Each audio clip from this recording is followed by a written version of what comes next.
తండ్రి దేవునికి కోట్ల కొద్దిగా నా హృదయపూర్వక వందనాలు నా దేవుడికి చెల్లిస్తూ సత్యయుగ ఆదివారంలోనికి ప్రభుని ఆరాధించడానికి వచ్చిన ఎపిపైన సంఘ బిడ్డలైన మీ అందరికీ కూడా మనస్ఫూర్తిగా హృదయపూర్వకంగా మనసారా నా నిండు వందనాలు మీకు తెలియజేస్తూ ఉన్నాను. God bless you. దేవుడు మిమ్మల్ని దీవించుగాక. ఆమేన్.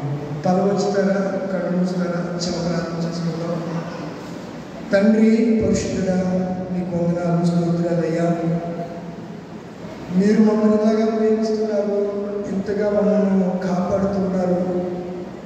అందును బట్టి నీకు లెక్కలేని స్తోత్రాలు చెల్లిస్తున్నాం. మరొకసారి నీ సన్నిధిలో మేము కనబడే భాగ్యము మాకు ఇచ్చారు. ఆత్మతో నిన్ను ఆరాధించే సమయాన్ని, తరుణాన్ని దయచేశారు. నీ మాట వినబోతుండగా బలహీనని దాసుని వరకు వచ్చిన బిడ్డలతో మాట్లాడమని యేసు పరిశుద్ధ నామములో వేడుకుంటున్నాను పరమ తండ్రి. ప్రభువునందు ప్రియమైన దేవుని పిల్లలారా, నాకు హెల్త్ బాగాలేదు, చాలా రాకూడదు, యాక్టివ్గా రాలేని పరిస్థితే, బాధ్యత కనుక రావాల్సి వచ్చింది. అప్పటికప్పుడు ఎవరిని పురమాయించాలో కూడా అర్థం కాని పరిస్థితి. ఇద్దరు కూడా లేవలేకపోయారు. గ్యాస్ ప్రాబ్లం, ఎప్పుడో స్టంట్ వేయించుకున్నాను. ప్రభు మీద ఆధారపడి మెడిసిన్ వాడడం మానేశాను. ఆ మెడిసిన్ వాడడానికి కారణం చేత ఆయాసం, విపరీతమైన మెడిసిన్ చెప్పు మాట్లాడినా చాలా ఇబ్బందిగా ఉంది. హాస్పిటల్కి వెళ్ళాను, టెస్ట్లు అయ్యి రాశారు. అలా మెడిసిన్ ప్రారంభించాను.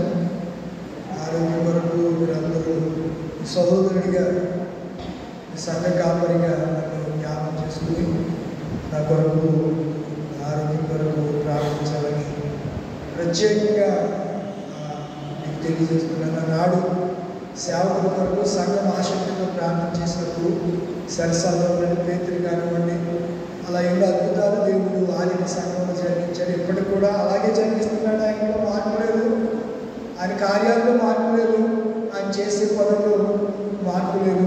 ఎప్పుడు ఆయన నిరంతరము మారని దేవుడు, ఏకరీతిగా ఉన్నటువంటి దేవుడు. ఇప్పుడు ఆయన మన పట్ల కార్యాలు ఆయన జరిగిస్తూనే ఉంటాడు అనే సంగతిని నేను జ్ఞాపకం చేసుకున్నాను. మంచిది పిల్లరా, ఈరోజు ఈస్టర్కి ముందు ఉన్నటువంటి ఈ రోజు నుంచి ఈస్టర్కి 70 రోజులు మాట. ఎన్ని రోజులు? 70 రోజులు. దీన్ని సప్తయుగ అని పిలువబడతారు. ఎపిఫానియాలో దేవుడు తను తాను ప్రత్యక్ష